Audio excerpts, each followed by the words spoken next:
ẹ káàbọ̀ sórí ìkànnì wa fún abalẹ̀ fún dáadáa fídíò tó ń ṣọ́rẹ́ ẹgbẹ́ wa a máa play fún yín. Ẹ wo ẹni ló jáde tó tú ọ̀pọ̀lọpọ̀ àṣírí nípa pásítọ̀ Olú Alo. Ẹ wo ìyàwó Olú Alo dẹ̀ ti jáde tó ti tú ọ̀pọ̀lọpọ̀ àṣírí. Ẹ wo voice note ti jáde, gbogbo ẹlẹ́mọ̀ náfààní láti jẹ gbádùn lórí ìkànnì wa. Tó bá gbogbo àkọ́kọ́ rẹ̀ tẹ̀ ń darapọ̀ mọ́ kọ́ni ẹ bá subscribe, kẹ́ like, comment, kẹ́ share, ẹ lè máa jẹ àǹfààní content nígbàkúgbà lórí ìkórè tá bá fi létí lè máa fi ṣọgbọ́n ìmọ̀ àti òye. Gẹ́gẹ́ mi sọ pé fídíò wọn àlẹ́ tá máa play fún yín. Ẹ wo ẹ̀ka sùn bí abẹ́ ń kó. Ní lọ́jọ́ tí mo fẹ́ wọlé wá ni ìròyìn kan tún kàn mí lára, bó tiẹ̀ jẹ́ pé mi ò ní fẹ́ dárúkọ torí ẹni tí ṣẹlẹ̀ náà ṣẹlẹ̀ sí ó bà nínú jẹ́ lọ́pọ̀lọpọ̀. Lọ́jọ́ tí mo fẹ́ wọlé báyìí ni news yẹn tún kàn mí lára.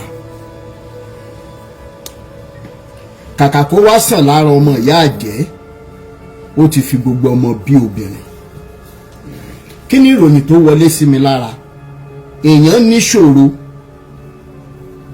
kan tàbó mìíràn, gẹ́gẹ́ bí religion ṣe kó bá wà ní Áfíríkà. Ó wá rò pé kóun lọ sórí òkè, kóun lọ fún bóyá program àti counseling and everything. Ọjọ́ kìíní ó yá ìwọ arábìnrin padà wá, kó o sì padà wá. Gbà tí ó sì padà lọ lódì wípé ẹni tó pe rẹ̀ ní prọfẹ̀tì nínú mọ́tò ń bẹ lórí òkè ń bẹ ló ti fẹ́ máa ya pátá mọ́ nídìí. Now tá a bá wo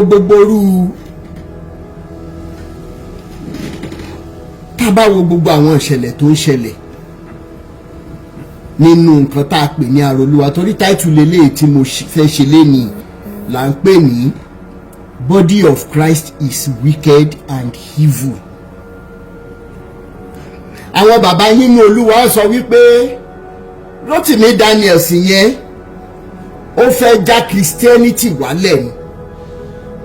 Rotimi Daniels yẹn antichrist ni, ẹ ṣọ́ra fún, ẹ má gbọ́rọ̀ ẹ̀ mọ́ rárá.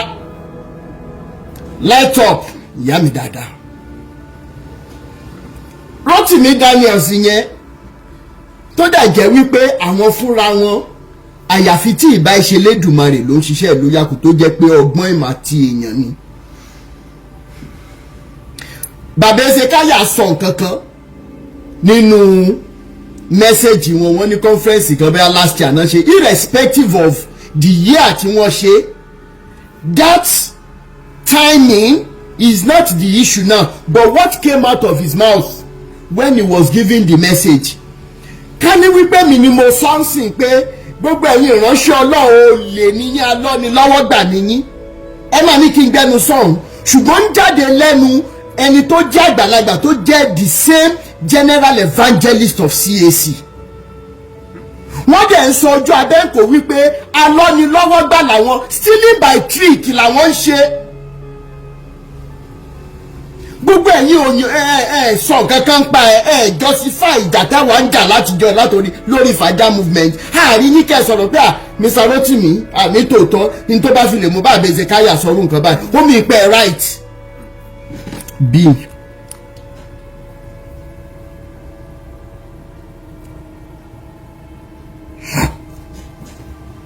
what am I saying in essence? How did we come about this evil and pervert generation? Now kí n build the template kí n tó pe ẹ̀gbọ́n mi wọlé tí wọ́n fẹ́ wá bá wa sọ̀rọ̀. Ẹ jẹ́ bá mi share program fún illustration tí mo fẹ́ ṣe, it is very important. YouTube family ẹ jẹ́ bá mi share ẹ jẹ́ káwọn èèyàn wọlé ká má bàa pẹ́. Bẹ́ẹ̀ bá dẹ̀ ṣe ń wo ẹ jẹ́ máa bá wa power tap. Facebook family ẹ máa bá wa share. We are doing very well on Facebook today. Now some of us will be wondering, gbogbo ẹ̀yin bàbá àti ìyá wa nínú Olúwa, ẹ máa wò wípé kí ni díẹ̀ ta ṣe sọ wípé religion ni number one problem wa. Ẹ máa wò wípé bẹ́ẹ̀ wọ́n ṣe ń gé yín lọ́wọ́ bẹ́ẹ̀ ṣe ń try láti jáde. Mo kàn wípé program yìí wà live ẹ kú iṣẹ́ takuntakun. Yes sir. èmi ni apéjì tí ó máa ń sọ̀rọ̀ lórí prógámù mọ́mí Mrs. Fúnkẹ́ Àṣekún. Okay. àwọn nǹkan tó máa ń ṣiṣẹ́ fún bàbá Olúkọ̀yà tẹ́lẹ̀, àwọn blọ́gà tẹ́lẹ̀. ṣẹ́yìn nìyẹn. bẹ́ẹ̀ ni sà. èèyàn lálàgbà lálejò láàárọ̀ yìí lálẹ́ yìí. ẹ kúṣẹ́ o. ẹ ṣé bàbá mi. àá máa lọ́rọ̀ láti sọ. Ọlọ́run máa gbé wa borí àwọn ẹni bí tó ń fi pẹpẹ Ọlọ́run bójú. gbogbo wọn pípò yẹn they are criminals. Criminals hiding under the altar of God, hiding under the name of God. Nǹkan tó máa ń ṣe most of them yẹn pé wọ́n fẹ́ jẹ́ kí àṣírí wọn tú. àṣírí yẹn ṣe wá notice pé àwọn gun ọ̀rọ̀ àárẹ̀ àṣírí yẹn bò mọ́ torí wípé Ọlọ́run ti ṣetán fún pẹ̀lú wọn. àṣírí náà ẹ̀mọ̀kan tó ṣẹlẹ̀ pé sórí Ọlọ́run ní àsìkò fún gbogbo ohun gbogbo ló láti àsìkò títí ẹ̀. Ibi rọ́gbà lọ lógún ọdún òtítọ́ alẹ́ lọ́jọ́ kan kò sí tẹ́jú máa bo irọ́ títí àṣírí máa borí ẹ̀ ni. bẹ́ẹ̀ni ẹ dẹ̀ máa bá wa share ẹ jọ̀ọ́. now bẹ́ẹ̀ ni brother Clement Olúwọlé, God is exposing the evil on the pulpit. Seriously, adẹ̀jọ́ máa fọ̀ mọ́ ni, iṣẹ́ gbogbo wa ni. now ọ̀pọ̀lọpọ̀ ẹ̀yin tí ẹ gba iṣẹ́ ìránṣẹ́ yìí, ọ̀pọ̀lọpọ̀ ẹ̀yin tẹ́ ẹ jẹ́ bàbá wa àti ìyá wa nínú Olúwa tó jẹ́ wípé gbogbo àwọn nǹkan tó ń ṣẹlẹ̀ ó sì ń ṣe ẹlòmíì bíi pé irọ́ ni àlá ni. ìgbà míì gan tẹ́ bá gbọ́ àwọn nǹkan kan lórí péèjì wa ṣe ló máa ń ṣe ibi ìgbà tó yẹ pé ẹ fẹ́ faint. ẹ má tí ì faint torí wípé ẹ tí ì gbọ́ nǹkan kan. ẹ má tí ì faint sísẹ̀ tẹ́ fi máa fẹ́ ẹ̀dọ̀ tẹ́ bá ti ń gbọ́ àwọn ètò wa ẹ máa bu omi sẹ́gbẹ̀ẹ́ kẹ́ ẹ máa wọ́n sórí kẹ́ ẹ máa wọ́n sójú torí wípé ìjà ń bọ̀ kò tí ì dé. and for what it's worth, Awikoko or Faja movement is not looking to bring down the body of Christ, but we leave open to anybody who is ready to come and authenticate the Bible, Jesus and the biblical God. Àfààyè yẹn sílẹ̀. now another thing ni wípé gbogbo ẹ̀yin àgbànú Olúwa yìí in one parastatal or the other, in one form or the other, ẹ máa wò wípé àwọn tí wọ́n ń gbélé yìí kò rí báyìí láyé Olúgbọ́n, kò rí báyìí láyé Àrẹ̀sà. kí wọ́n ló dé tó ń rí báyìí níṣojú ẹ̀mí yín? ó ń dùn yín gan. ọ̀pọ̀ nù yín ń sunkún àsunsínú, ọ̀pọ̀ nù yín ń sun ẹkún àsunrìn. you understand? because back then when I was a Christian too, I won't lie to you, there were times that mo gbé sórí ju academics ní gan lọ. there were so many sacrifices. orí ẹ̀rọ ayélujára ni mo ti ń sọ̀rọ̀ yìí. àwọn tó jẹ́ Peacemaker Drama Group RCF ní UI, they know all the sacrifices we made. Sacrifices that some of us could have easily come out with first class, but a máa sọ pé iṣẹ́ Ọlọ́run di ṣíṣe. iṣẹ́ Ọlọ́run yẹn la wá ṣe yìí tó jẹ́ wípé the outcome of the iṣẹ́ Ọlọ́run tá a ṣe is to put money in the pocket of a GO from all over the world. So at the end of the day, when Rotimi Daniels come on page and he's angry as to the level of injustice, the level of wickedness, the level of lies right from the pulpit that should be standing for holiness. ẹ̀yin káwọn ní bó tiẹ̀ ń ṣòótọ́ bó ṣe máa ń bá wọn bàbá yẹn sọ̀rọ̀ àfẹ́ rárá. tó bá jẹ́ pé kì í ṣe wípé onírú àṣìírè nírú ẹ̀yin báyìí, tí ì ṣe wípé ẹ̀yin náà wò pé ẹ máa ra private jet, èyí tó máa sọmọ nù ló dẹ́sì pọ̀ jù nú yín sẹ́ẹ̀dì tẹ́ fi máa ra private jet. torí wípé nǹkan táwọn bàbá yìí ṣe tẹ́ ẹ bá rẹ́dì láti lọ ṣe ẹ lọ ṣe, because àwọn èèyàn ti ń bọ́ lọ́wọ́ yín ju bẹ́ẹ̀ ṣe rò lọ. Yes, there are some gatherings that ṣì ń wò ẹ̀yin pastors gẹ́mọ̀ pé fún àwọn èèyàn bojú ni àwọn èèyàn ò fún yín lówó mọ́ bíi ti tẹ́lẹ̀. àwọn káàmpù yín yẹn dẹ̀ lélẹ̀ ṣì máa da oró. Either you like it or not, torí ìjà yìí àṣẹ̀ṣẹ̀ bẹ̀rẹ̀ níṣẹ́. And at the end of the day, if body of Christ happens to be true, and as they describe it, then you don't have to fight me. It means that what I am doing is cleaning the body of Christ. Instead of coming to antagonize me, instead of coming to curse me. Because Baba Olowo Okere, pastor CAC ni, Ọlọ́run sọ fún òní 8th or 9th of May, wípé 4 weeks péré lọ́lọ́run fún mi, wípé tí mi ìbá change, wípé mo máa kú. So ẹ̀yin ẹ̀yẹn jọba bá mi palẹ̀ mọ́. Today is 6th of ọ̀túnla ló máa pé oṣù kan ọ̀sẹ̀ mẹ́rin tí màá yẹn fún mi.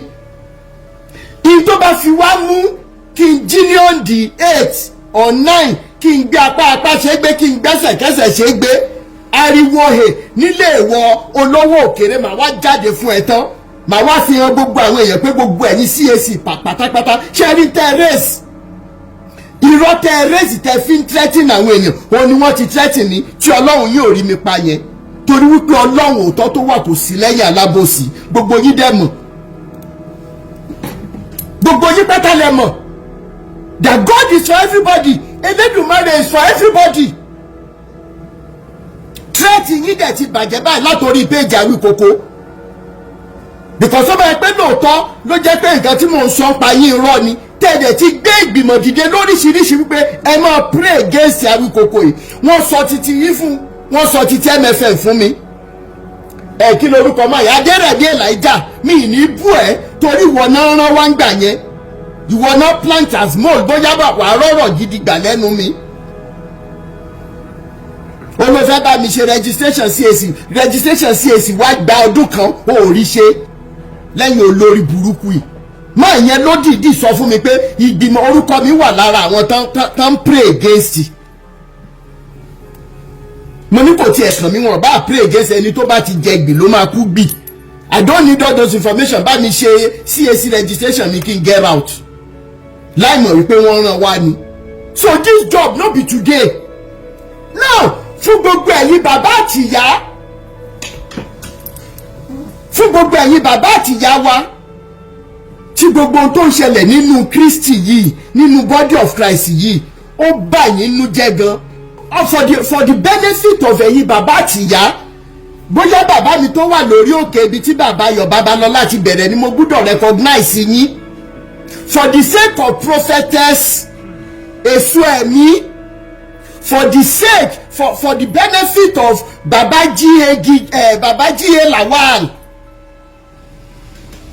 fún gbogbo ẹ̀yin tẹ́ gbóòtọ́ dání tẹ́ ẹ̀dẹ̀ bẹ̀rù láti sọ wípé lóòótọ́ ni Jésù wà, mo appreciate gbogbo yín. I must be leaving that aside. I must be appreciating you. Wípé lóòótọ́ ni Jésù wà, ẹ̀dẹ̀ mú nǹkan mi morúkọ Jésù. Mo appreciate gbogbo yín. Ẹ lọ gbọ́ fídíò prophetess Èso Ẹ̀mí lórí ọ̀rọ̀ Olú Alo tó ń lọ lọ́wọ́, ó lágbára, ó lẹ́tìkẹ́. Náà fún gbogbo ẹ̀yin bàbá àtìyá tó jẹ́ wípé bóyá a lè ti kọ́pọ̀ lórí ìjàgbara pé a gbọ́dọ̀ mọ ṣiṣẹ́ bí erin ká mọ jẹun bí erin. Enough is enough that we be walking like elephants. Few individuals will not be using Bible to rob us of our daily living, of our storage. Ikú nìkan ló ń gbaṣọ lára ewúrẹ́. Tẹ́ bá rò wípé ìjà ti bẹ̀rẹ̀ rárá màrìwò lẹ́rí ẹ̀ tí ìrọ́pẹ́. Ṣùgbọ́n fún gbogbo orí ẹ̀yin ikọ̀ àti ìrújọ́ báyìí, ẹ̀yin tẹ́ ẹ lè gbà mí, tẹ́ ẹ lè mú mi bí ọmọ, ẹ̀yin tẹ́ ẹ lè mú mi bí ọmọ yín, ọkùnrin àtobìnrin yín. Mo fẹ́ ṣàlàyé nǹkan kan fún yín lónìí kí n tó pe àlejò wa wọlé. Now, ọ̀rọ̀ religion kò ṣe religion, màá sọ ìdí ẹ̀ tó ṣe jẹ́ primary problem wa ní Africa, not even limited to Nigeria alone.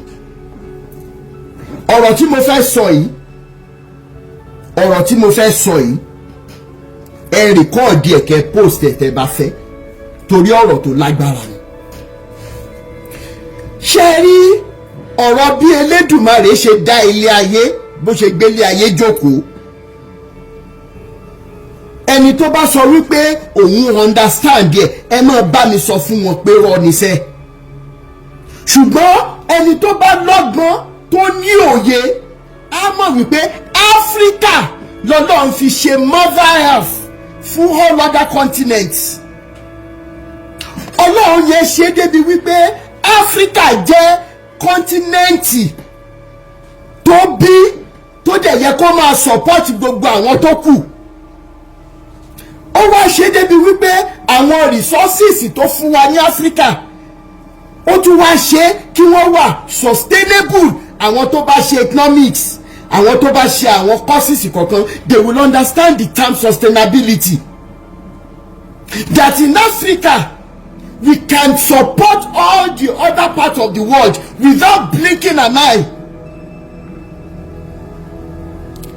Ẹ máa wá wò wípé kí wá ló dé, kí ló ṣẹlẹ̀? Ẹ̀yin tẹ́ ẹ ṣe biology, ẹ̀yin tẹ́ ẹ bá ka functional approach biology, ẹ tún máa understand the principle tí mo fẹ́ gbé wá. Bí Elédùmarè ṣe dá ilé ayé wípé kí gbogbo nǹkan bá nílò kó lè wà láti Áfíríkà táàdẹ̀ ní bojú wẹ̀yìn rárá pé à ń support other continents. The provision is such that we can liken it to lock and key hypothesis in enzymes and substrates.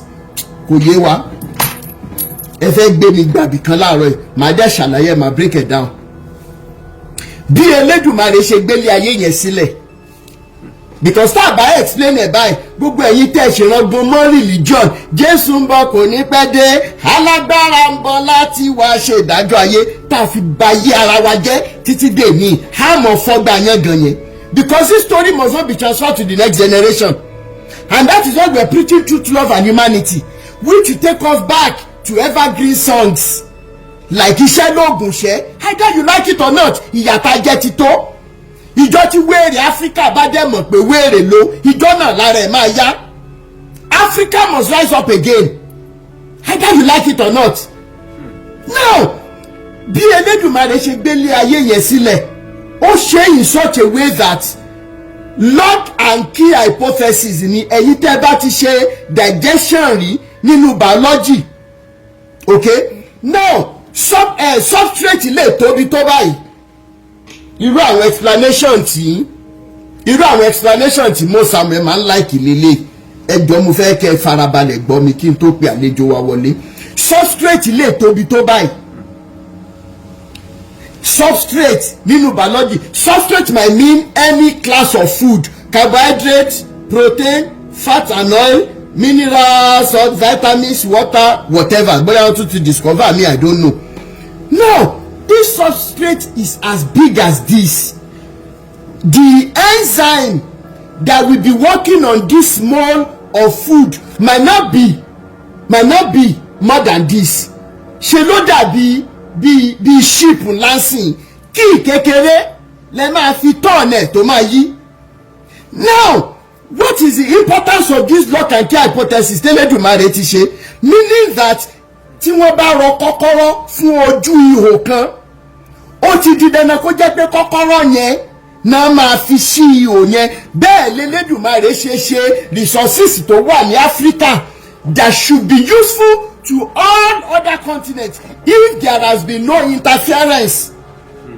Lock and key hypothesis digestive system òye yín, ẹ jẹ́ ká come closer to what you understand that you love most. Nígbà tí Elédùmarè yẹn máa dá obìnrin tán, ó dá ojú ara sí lábẹ́. Ojú ara yẹn fún ẹ̀yin wèrè kọ̀ọ̀kan tó jẹ́ wípé ẹ máa wá fojú ara yẹn lẹ̀, ẹ tún ní fúrọ̀ lẹ fẹ́ gbà wọlé, ẹ ń kíkí ìbọn inú substrate tí ò lè bá ṣiṣẹ́. Ìtorí ẹ̀ lè pé tẹ́ bá dé hospital yẹn l'Abuja ń sìn, gbogbo àwọn ọmọ wa táwọn so many of your pastors and politicians ti báyé wọn jẹ́, wọ́n wà ń bẹ̀. Ẹja mi ti ń bá ń parọ́ mo lọ́rẹ̀ tó ń ṣiṣẹ́ l'hospital yẹn, mi kan lè dárúkọ ni. Now, what am I saying?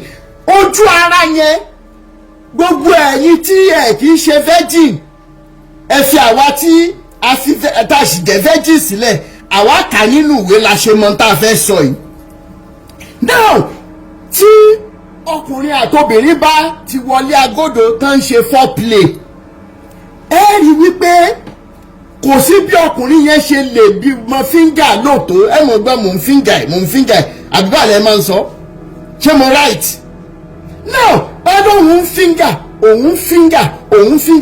gẹ́gẹ́ bó ṣe ṣẹlẹ̀ sí mi ní 100 level mi ní UI. tí first girlfriend nígbà yẹn nígbà tí a máa ń ṣe eré wọléwọ̀de mi ò tí ì lọ́gbọ́n gbà yẹn mi ì tí mo bọ́ ṣe mi dídìsẹ́ náà mi ì tí ì mọ̀ kankan náà gbogbo gbà yẹn a wá sọ fún mi wípé Rótìmí mo ti wet màmá wá kí pẹ̀lẹ́ you understand now fún gbogbo ẹ̀yin tí ẹ ti mọ ti fún tẹ̀dọ̀ tá à ń sọ yìí lórí ọ̀rọ̀ okó àti ògbò ẹ̀jọ̀ ẹ̀ lísìn sí tí mo fẹ́ sọ ó máa jẹ́ kẹ́ ẹ understand ibi tí Africa wà an impact of religion torí ẹ̀ ń wò pé ibo wa kí ló fa gbogbo wàhálà ẹ̀ kí ló fa ọwọ́ ọ̀wù yìí now kò sí bí ọkùnrin ṣe lè lóun lo fíńgà tó bá ti wá fíńgà obìnrin yẹn débi tó lápẹ̀rẹ̀ obìnrin yẹn máa wá sọ pé fi kíì sínú substrate mi bá mi fi kíì sínú substrate immediately tí ọkùnrin yẹn bá ti wá gbé kíì wọnú substrate yẹn ìgbà yẹn gángan ṣe ní eré ṣẹ̀bẹ̀ ẹ wò bó ṣe máa ń easy tó bó ṣe máa ń dùn tó bí Elédùmarè ṣe program ayé nìyẹn wípé tí a bá ti màgbàlagbà tá a lọ yí ipò padà gẹ́gẹ́ bí Jacob and Esau you don't understand ayé yìí bá ti rọrùn ju bó ṣe yẹ lọ but how did they tamper with this natural lock and key hypothesis? How did they tamper with it? They use religion. They use what? Religion. And because religion is the wrong key. Ṣé ló ayé wa wá dàbí ìgbà tí wọ́n ń kí ojú ara tó yẹ kó wọ ojú agbára obìnrin wọ́n wá ń fi sí inú òdì ẹ̀yin obìnrin tẹ́ ẹ ti ṣe rí ọ̀rọ̀ mi understand yín bẹ́ẹ̀ yẹn báwo ló ṣe gbóná tó ń jọ́ tẹ́ ẹ ṣe ẹ jẹ́ jáde wá sọ fún wa. And that is why we are having all of these havocs. Irọ́ yẹn tó bá ti lọ for hundreds of years moment kan péréte báyìí òótọ́ máa jáde. So you cannot continue to see us as antichrist, begin to see us as fighters who are willing to return the glory of Africa to what it should be, so that the natural cause of lock and key hypothesis of Elédùmarè ó máa rọ ara ń rokùn ara máa rọ adìẹ. Mi rò pé bóyá understand the illustration yẹn. So if you are still there promoting religion as against the true nature of Africa, then you are doing what is wrong, because Ọlọ́run ti dá Africa tán a nílò kankan mọ́ ju pé ká lọ ṣiṣẹ́. And that is why I love the anthem for my state. Ìṣẹ́yá ọmọ Ògùn ìṣẹ́yá Elédùmarè iṣẹ́ mọ̀ yá o ìṣẹ́yá ọmọ Ògùn ìṣẹ́yá ọmọ rere kì í sáṣẹ́ ọmọ Ògùn kì í ṣọ̀lẹ ẹ bẹ̀rẹ̀ gbẹ́rù Ọlọ́run bẹ fún wa ẹ tẹra mọ́ṣẹ́ o. Mo wá fẹ́ fún wa ní question kan kí n pe àlejò wa wọlé.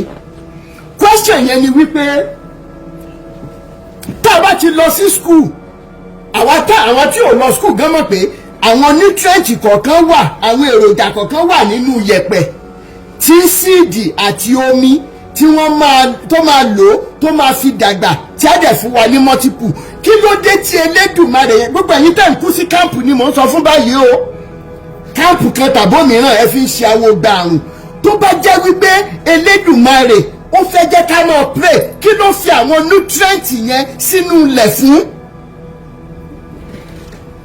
Kí ló dé tó fi àwọn nǹkan yẹn torí tẹ́bí bá ti kúrò nínú ìṣẹ́bùṣe? Why are those nutrients there? Where are the men of God that will now use the ill-gotten wealth?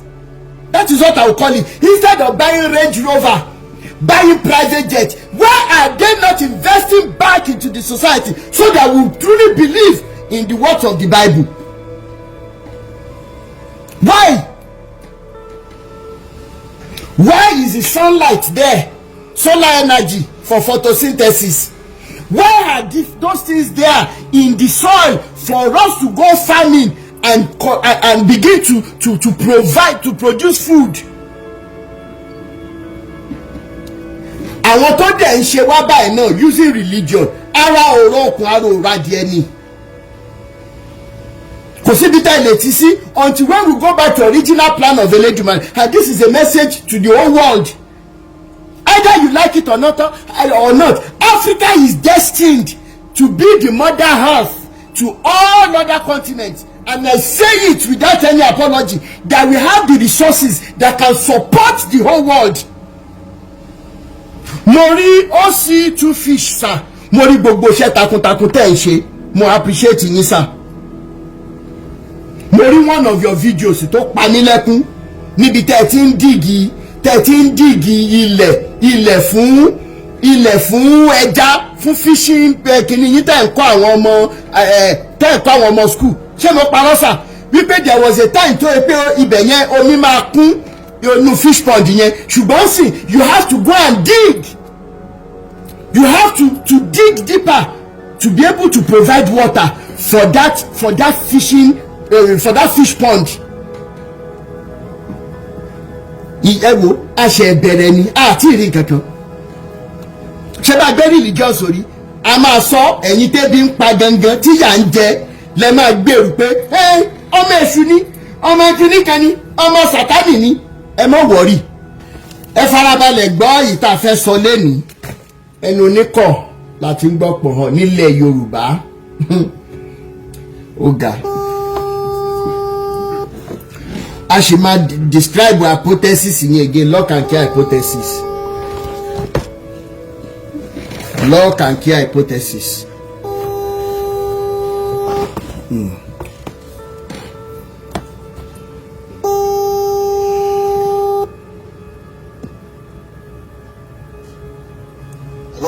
Hello sir.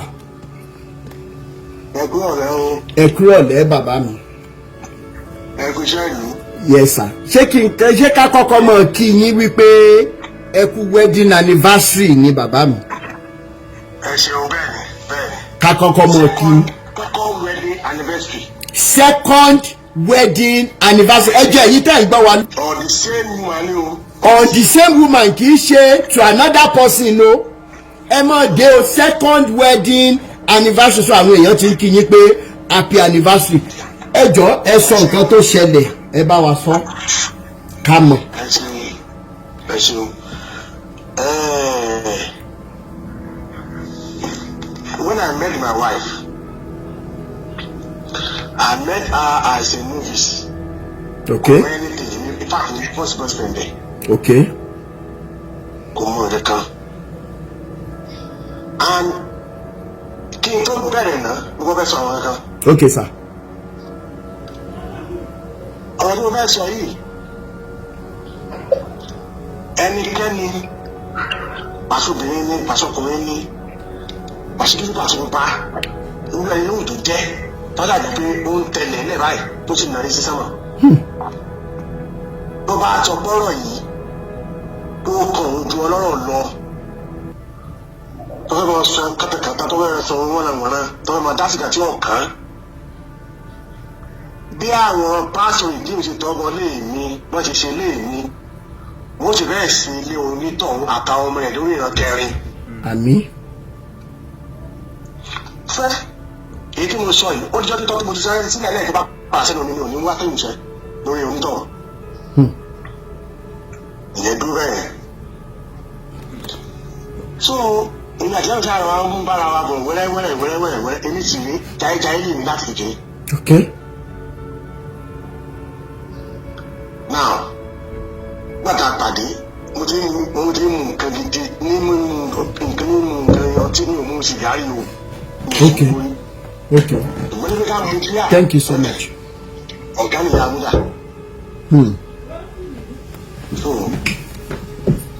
Ó sì bá mi lọ́wọ́ mi pé mo mú bíà ó bá lọ́wọ́ mi nítorí àṣìṣe alájọ wà láti pàdé. A sì kọ́ọ̀tì fún ìyá ká tó máa yìí. Okay. Kò sí nínú 8 years yẹn mi ò bọ́sẹ̀ kan wà tá à ní ra wa.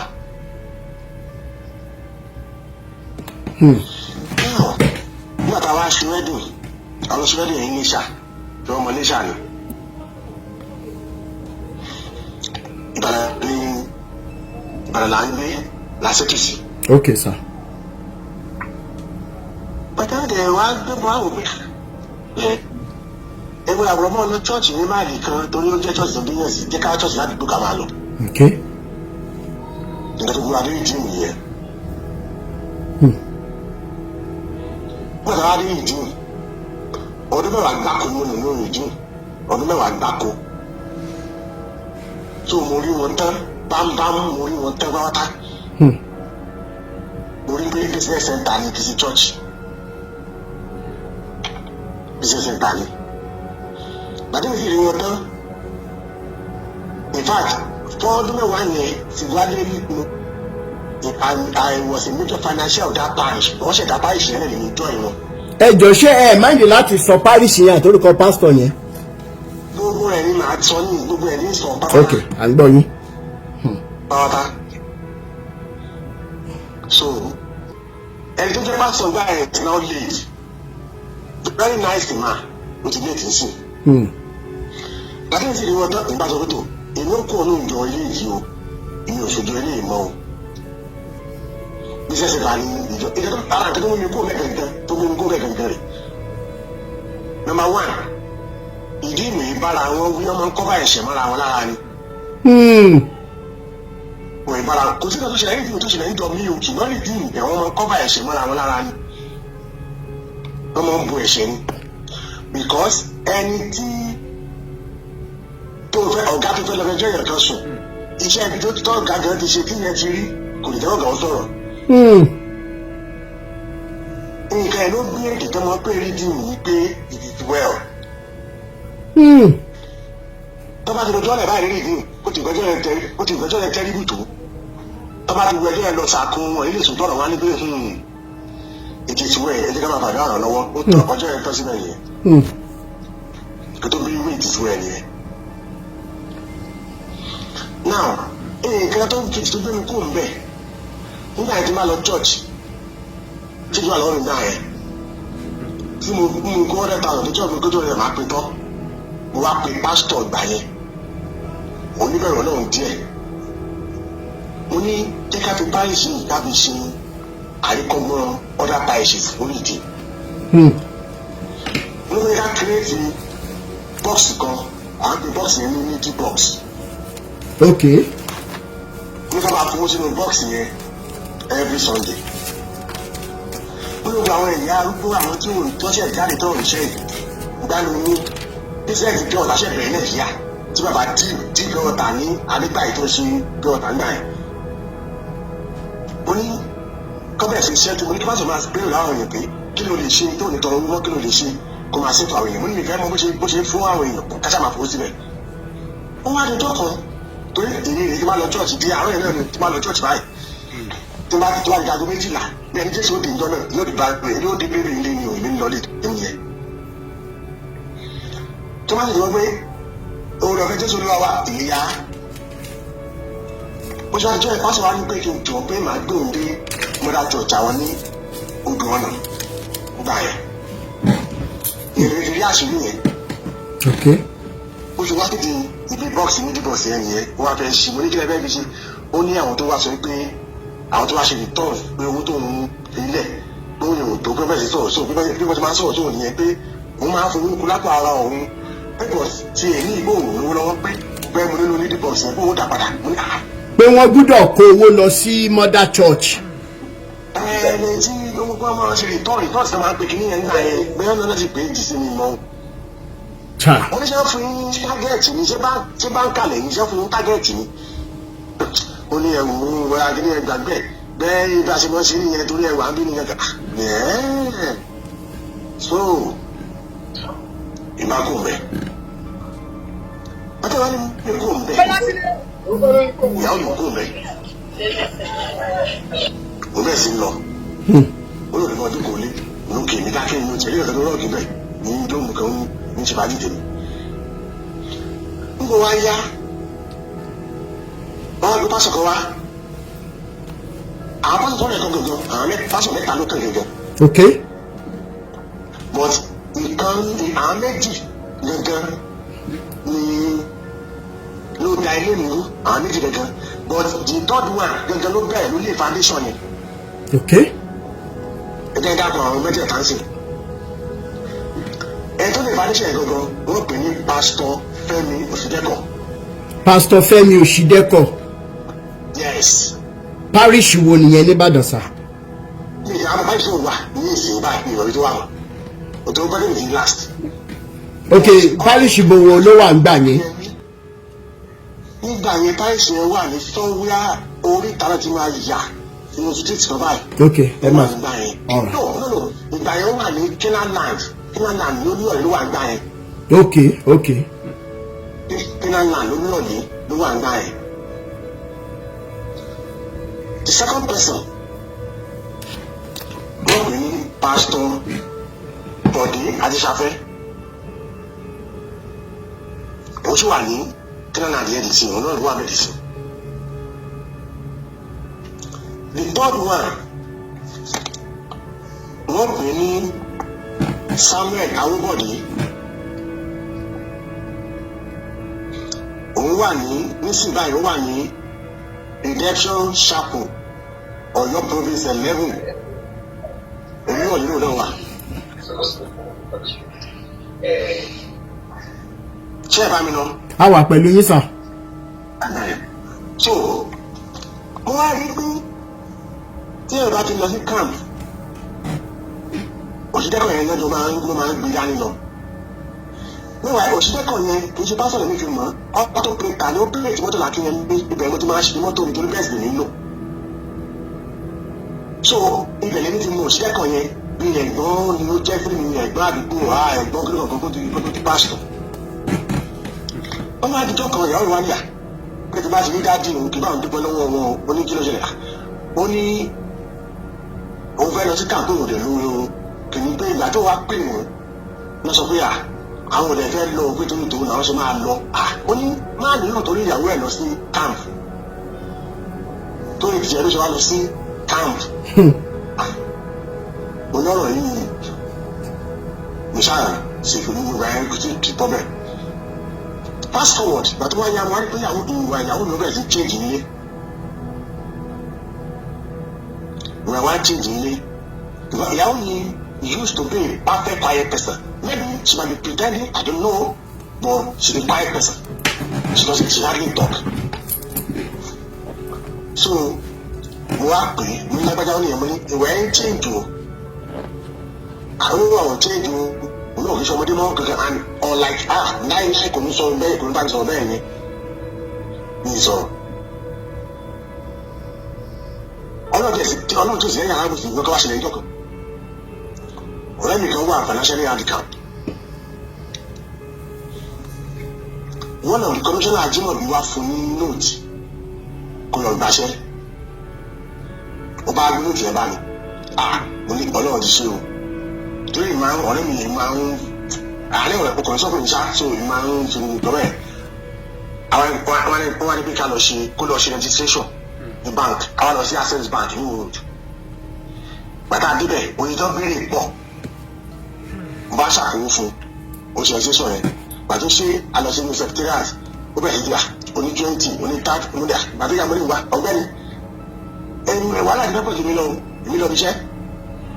Gbàtó wà fún iṣẹ́ ó wá nídìí iṣẹ́ owó tàbí bẹ̀rẹ̀ iṣẹ́ mi wà lówó mọ́. Mo wá sọ lójú pásítọ̀ Òṣìdẹ́kọ̀ yẹn nìkan close. Ló wá ní òun lè mú ọ lọ síbi tí ó ti lè yáwó. Ọ̀rẹ́ mi wá lọ yáwó wá mímu àtọ̀rẹ́ mi yẹn lọ. Ọ̀rẹ́ mi yẹn wá yáwó èmi wá sórí ìdúró fọ́rẹ́ mi yẹn. Ìgbà tá a dọ̀rọ̀ ìta bá yáwó gan aláàjì mi wá rí pé ìyẹn àdìmá yẹn ní àtàlájì kan mọ́ra wa. So lẹ́yìn aláàjì wá sọ pé wọ́n ti sanwó fún ọ̀rẹ́ mi pé kò wá sanwó wá sọ fún Òṣìdẹ́kọ̀ wá pè mí. Bí báwo ọ̀rẹ́ ṣáà ń lọ bẹ́ẹ̀ yẹn. Òṣìdẹ́kọ̀ wá pe ìyàwó mi pé sọ ọkùnrin ti di 419 ìyẹn ní pé 419 báwo kí ló ṣẹlẹ̀ wọ́n á sọ ọkọ̀ ṣẹlẹ̀ fún yẹn. Èló ló wọ́n òun wọ́n á sọ fún ìyàwó gòkè pé wọ́n á lọ gẹ́ẹ̀tì wọ́n yẹn láti kọ́pìlì wọ́n á kó fún Òṣìdẹ́kọ̀ pé òun mọ̀ pé òun ṣe 419 pé ó nìkan tó ṣẹlẹ̀ ni pé mi dẹ̀ bá àwọn sọ ní. Ọ̀rọ̀ rẹ̀ sọ́kọ̀ ọkùnrin dẹ̀ rí tí mo fi bá bẹ́ẹ̀ sọ̀rọ̀ rẹ̀ pé mo bọ́ọ̀rẹ́ mi yáwó mo bọ́ọ̀rẹ́ mi lówó fún. Èmi ò mọ̀ pé tó ṣẹlẹ̀.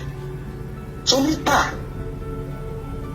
mo kàn wá ní ìjọkan Òṣìdẹ́kọ̀ wá pè mí onígbòmù wà ní ó ní aláàjì ti mú ọlọ́pàá wá o ó fẹ́ wá fi arrest wọn nínú owó yẹn o mo ní ẹ̀mẹ́ ìkọ́ ọlọ́pàá mi lọ ẹ̀yìn kọ́ni ẹ̀yáwó ẹ máa mú àtọlọ́pàá àti ẹ̀yìn ẹ̀jọ̀ àpọ̀ ní ọ̀dọ̀ mi àpá ẹgbẹ́ bálà nìyẹn òṣèré kan ẹgbẹ́ bálà ti sọ̀rọ̀ òṣèré kan wá gbé fóònù fàlàjì wọ́n ní aláàjì ẹ̀dá kan má bínú kì í ṣe àbójúdi ẹ máa bọ̀ ní ọ̀dọ̀ mi ẹ tẹ̀lé mi mo lé ní ọ̀dọ̀ mi ká sọ àtọlọ́pàá ẹ máa bọ̀ mẹ́wàá aláàjì òun náà bá lọ sọ́dọ̀ òṣèré kan pa wọn ni. ẹ jẹ́ ká gé e lọ síbi tí ọ̀rọ̀ àwọn pásọ̀ yẹn ti wáyé torí àwọn èèyàn dátà Nàìjíríà. ok. so aláàjì wa dátọ̀ padà sí ó ti dẹ́kọ̀ pé kó ṣíkẹ́kọ̀ bá mi sọ̀rọ̀ òṣìkẹ́kọ̀ fún ọ̀rọ̀ pé aláàjì ti pa fóònù aláàjì ò lè pa fóònù ó ṣẹ́kọ̀ ìjọ́rọ̀ mi lẹ́yìn yẹn òun kò tó ṣe bọ́ọ̀ yẹn ó ti ní wọn lọ rárá ní o tó ra mọ́tò fún yóò rí ra ìtọ́jú tó fún yóò rí tó lọ kọ́lé tó ra lẹ̀ tó ṣe paníṣọ̀ bí àyè náà ni ìyẹn ò tiẹ̀ kọ́ òun nǹkan tó ń dùn ọ́ ní ọmọ tó wà lọ́dún ẹ̀yẹ aláàjì wa dìbò ọmọ ẹ̀wọ̀n oníyàwó ẹ̀ ní ọmọ òun ní ó kàn máa ń dìbò lọ́wọ́ ẹ bó ṣe wù mí ó máa ń dùn ọmọ yẹn ó máa ń ṣe gbogbo ẹ̀ kí ni ọkàn gbá àwọn ó sọ fọmọ yẹn ó máa ń bẹ̀rù ẹ̀ mọ́ ó sọ fọmọ yẹn ó máa ń bẹ̀rù ẹ̀ mọ́ tó bá ti gbó lẹ́yìn tó bá lè síta àwọn pásọ̀ pọ̀ ní ìdí ìdán ní káàbù tán àwọn pásọ̀ gidi tán rí àwọn fúnlọ́pọ̀ mo dẹ̀ gbé owó ogun ẹ̀ pátá. It was Saturday afternoon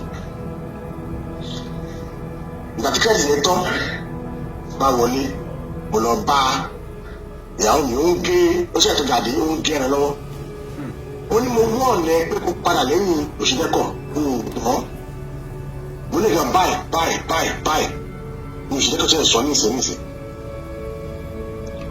ọ̀bẹ tó wà lórí ẹ̀tọ́ mi ọ̀bẹ ẹ̀ tẹ̀ta wọ́n ni mo ní wàá gbọ́ o mo ní èso tí oṣù mẹ́kọ̀ wá gbìn ibi tó gbèsè nínú fámálẹ́ǹtì lónìí nínú ilé èso tó máa sọ ọlọ́run kan ló mọ̀ ọ́ tó wà láti bẹ̀rẹ̀ yẹn níta ìyàwó ìṣẹ́gun wa bẹ́ẹ̀ ni wọ́n ṣe àdáṣe ní okay no problem fast forward wọ́n yà lọ ìdí mi lọ àìsí ìdí mi tó ń lọ ìlú lọ ìdí mi mọ́ inú mi ò dùn sí ṣé àwọn ọ̀nẹ̀ títí ó ti wá di tọkàn mú wá ní ó ti wá di pé tó bá ti ń lọ tó bá ti jí ajíkò lé ní past 5 níjọ́ Sunday láti past 5 láti past 5 láàárọ̀ yẹn. ṣé wọ́n máa ń jẹ sàrì ní ṣọ́ọ̀ṣì ni. ẹ̀yìn mọ́ o láti past 5 yẹn ó di 6 ìrọ̀lẹ́ kó tó dé. èmi bẹ̀rẹ̀ ẹ̀kọ́ mi ò ń jẹ olójúmọ́ ìyẹn mò ń jẹ every Sunday ẹ̀kọ́ yẹn ló máa bọ́ síbi around 1 or thereabout. bọ̀dẹ́ ìpínlẹ̀ tó ń máa gbé láti ṣọ́ọ̀ṣì ọ̀dọ́ tèmi èmi á dúró lọ́dọ̀ ti tiẹ̀ ní ṣọ́ọ̀ṣì tiẹ̀ máa gbé kò wá sí pàtó mo dé ṣọ́ọ̀ṣì yẹn lájẹ ìwọ àti pásọ̀ yẹn máa bá nínú ọ́fíìsì àwọn méjì ẹnìkan náà máa ń bá ń bẹ̀. wọ́n á tẹ̀ ẹ́ sí ìtòrí á máa kò rèrè rí mẹ́. mo lè mú ọ̀lẹ̀ mo wá dọ́kàn wọ́n á ní lábẹ́ká ní ẹ̀ mo ní tó bá ti lọ sí Sunday ní ọ̀la ìjọ ẹ̀ ń jẹ́ Saturday gbogbo ẹ̀rí rí ìjọba wà lọ́wọ́ ẹ̀ kó dá ní o kó o lọ kó fún wọn lọ́jọ́ ṣe mọ́ olókè ó yẹ kí di ìdájí Sunday tó ti jí láti fẹ́ máa lọ mo kàn tají ni mo bá di ní nísàlẹ̀ rí mo lọ lọ́jọ́ tó ẹrù ọdún ọdún kò sọ ìwọ lọ́wọ́ òkè lọ́dá gbé fún òun lọ́bẹ̀ mọ́ ó dẹ̀ lọ́jọ́ ẹ̀ lẹ́yìn ìyẹn ó tún wá lọ bí almost 2 months sí pé ìjọ kan nìyẹn mo ní òun lọ́jọ́ tí ẹ mọ́ ní látẹ̀yìn lọ lọ́mọ́ òun lọ́jọ́ tí ẹ bá tẹ̀yìn ó ní kì í jẹ́ mo ní òun lọ́mọ́ sí pé mo jẹ́ àpẹ́fà rẹ̀ ó bá tẹ̀yìn ẹ̀ka ti wà lẹ́nu ọ̀rọ̀ ẹ̀ náà òun lọ́mọ́ ó kàn wojú mi yìí ní òun kún lẹ́yìn òun bẹ̀rẹ̀ lónìí kìjọkìjọ mo ní òun lọ́mọ́ sẹ́ ó kò dìde ni oní tí o bá lọ oní kí ni màá ṣe ó ní ohun ojú mi sọ fún mi rí pé kí o tó bá lọ kí ló máa ṣe ló máa sọ fún ẹ pé wọ́n ní sọ bẹ́ẹ̀ sí ẹ̀yẹ wa ó ti gòkè lọ nìyẹn kí ni lọ́kàlẹ̀ ó ti jáde ìmọ̀ òkú chọ́ọ̀chì mi ló lọ èmi kàn wọ́n síta bá start mọ́tò mo ṣe lọ sí gate báyìí níbọ̀ wa yẹn náà pásọ mrs náà ni ìyá yẹn ní chọ́ọ̀chì yẹn civil parish ìbá pè é lábẹ́ àgbẹ̀ ló lọ mo ní mò ń bọ̀ àwọn sáà jẹ́ ní bábà ni mo wà lọ́dọ̀ òun wà lọ́ báyà ẹ̀ láti mo sọ̀rọ̀ lórí àyà rẹ̀ bí a báwo ṣe máa sọ fọ́kàn ìwé kọ́lọ́kọ́ ẹ̀bẹ̀ sí owó èdè wo nìyẹn bí ló ti kọ́wé ẹ̀kọ́ kalabala yóò lóbìnrin balabala yìí ẹ̀ ṣáà bẹ̀ mí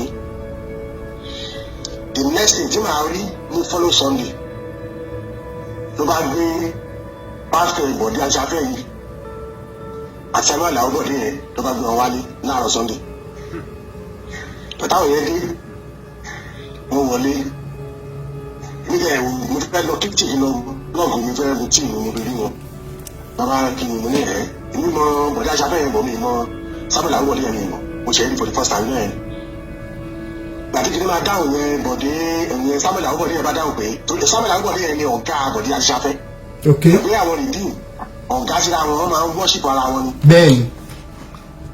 ló bá ní sábẹ̀ yẹn bá dáhùn pé kí ló dé ní sọ fún yàwó pé kó mọ̀ wá sí chọ́ọ̀chì mọ́ mo wá wò pé. ìyàwó tí wọn ya tẹ́ ẹ̀ ya owó lọ́wọ́ wọn láti sanwó orí wọn. mo bá béèrè lọ́wọ́ ẹ̀ mo ní báyìí mo ṣe gbọ́dọ̀ dání olóògùn gbọ́dọ̀ dání olókè mo ní kó ṣí Ephesians 5 mo gbé láti verse 21 kó kàlẹ́ 25 ní wàá ti mọ̀ tó wà mẹ́ pé ẹ̀yin aya ẹ máa tẹ́lẹ̀ fún àwọn ọkọ yín bí ẹ̀yin ọkọ lórí aya bí kìí orí ìjọ rẹ̀ ti mọ̀ ló wá ní ẹ̀ẹ́dì wà ní verse 25 ní mo ní kẹ́ bẹ̀rẹ̀ nǹkan láti 21 ẹ̀yẹ́ sọ pé lóra bí wàá verse 5 verse 25 ló sọ pé ẹ̀yin ọkọ máa fẹ́ràn àwọn aya yín ní mo sọ̀rọ̀ tó lórí gbogbo ẹ̀yìn gbogbo yìí. All of them were shocked to the moon barrel because ọmọ àwọn òṣìṣẹ́ àwọn tí wọn bìlí bí ẹ̀kẹ́ lè sọ̀rọ̀ tí wọ́n gá àwọn bẹ́ẹ̀ yẹn. mo ló lórí burúkú yìí mo ní wọ́n bá sọ́dọ̀ lẹ́nu wọ́n sọ pé wọ́n sọ pé tẹ̀tẹ̀ àbí ẹ̀ ń ṣe èrè ni. wọ́n ti máa sọ̀rọ̀ nínú àti mo ní níbọ̀ mi tó jẹ́ pásọ̀ mi ìsìn ẹ̀yẹ wá sọ pé ó wá sọ̀rọ̀ jẹ́ wọn ní dáàdì ọmọ yóò jẹ̀bi yín ó ní kẹ́ kàkà láti 21 to 20 ẹ̀yin náà ta 25. wọ́n ṣàkóso ìlú ọjọ́ yẹn wọ́n lọ. ìwọ̀n ní kí àwọn àpàdà wọlé báyìí ló ní tí òun bá ti gbà kóun lọ sí ìdí ìrìn ẹ̀yàn tí ìdí ìrìn mọ́ ọ̀rẹ́dà àti kó jáde kóun nílé. mo ní kí ló sọ yẹn ó ti tù sọ ó lè fóònù December pé wà kó jáde olóògì mo dé kó wájú ẹ̀. And that was around, I think, September or August, you know, we look no problem, they go and do it, balo. When they did December the 1st, we go there, somebody get anyone in Baba Keru. Baba Keru long. Mo jókòó báyìí, mo jókòó sẹ́nu step tuntun, mo jókòó sí sórí step báyìí níta, tọ́ni kẹ́rin yẹn wọ́n dẹ̀ kó wọ́n lọ, ìsọ̀rọ̀ kan. Meanwhile, mo ní àwọn ìgbọ́n ládùúgbò bí wọ́n kù. That close gan, that close to family gan. Àwọn àgbò sọ̀rọ̀ yẹn. Gbogbo kí ló ṣẹlẹ̀ yẹn mi ìfilọ̀ family kankan mi sọ̀rọ̀ family kankan means I did not tell anybody, I did not tell any of my friends, nobody.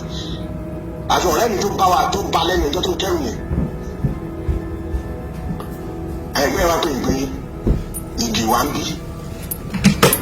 Ó ní bí àwọn pásítọ̀ yìí náà gbàyàwó ẹ̀ lọ́wọ́ wọn. Wọ́n máa ń dalé rú ni. Ẹ̀fẹ́ àwọn pásítọ̀ nìjú mi.